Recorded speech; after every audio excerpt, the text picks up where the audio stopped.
அண்மை செய்தி. சித்ரா பௌர்ணமியையொட்டி திருவண்ணாமலை அண்ணாமலையார் கோவிலில் லட்சக்கணக்கான பக்தர்கள் கிரிவலம் மேற்கொண்டு வருகிறார்கள். அதன் காட்சிகள் வெளியாகியிருக்கிறது. அண்மை செய்தியாக நாம் பார்த்துக் கொண்டிருக்கிறோம். இது குறித்த கூடுதல் விவரங்களை செய்தியாளர் கார்த்திகேயன் வழங்க நாம் கேட்கலாம். வணக்கம் கார்த்திகேயன். சித்ரா பௌர்ணமியை முன்னிட்டு பக்தர்களுடைய வருகை எந்த அளவுக்கு இருக்கு? கூடுதல் விவரங்கள். நிச்சயம் அருணேஷ்.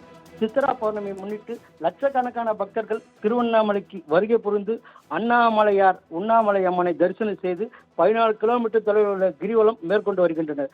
பஞ்சபூத ஸ்தலங்களில் அக்னிஸ்தலமாக விளங்கும் திருவண்ணாமலை அண்ணாமலையார் கோவிலில் ஒவ்வொரு மாதம் பௌர்ணமி நாட்களில் உள்ளூர், வெளியூர், வெளி மாநிலம் சேர்ந்த லட்சக்கணக்கான பக்தர்கள் திருவண்ணாமலைக்கு வருகை தந்து கிரிவலம் மேற்கொள்வது வழக்கம். மலையே சிவனாகவும் சிவனே மலையாகவும் கருதுவதால் ஒவ்வொரு மாதம் நடைபெறும் பௌர்ணமி தமிழகம் மட்டுமின்றி வெளி மாநிலங்கள் ஆந்திரா, கர்நாடகா, தெலுங்கானா மற்றும் புதுச்சேரி மாநிலத்தை சேர்ந்த பக்தர்கள் இன்று திருவண்ணாமலைக்கு வருகை தந்து அண்ணாமலை உண்ணாமலை வழிபட்டு வருகின்றனர். மேலும் இன்று இரவு 9:52 மணிக்கு தொடங்கி நாளை 1ஆம் தேதி இரவு 11:08 மணி வரை கிரிவலம் வர உகந்த நேரம் என கோயில் நிர்வாகம் அறிவிப்பு வெளியிட்டது.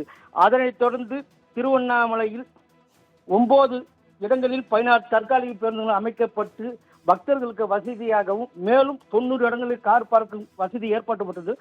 இது மட்டுமின்றி சிறப்பு பேருந்து, சிறப்பு ரயில்கள் இயக்கப்பட்டு வருகிறது.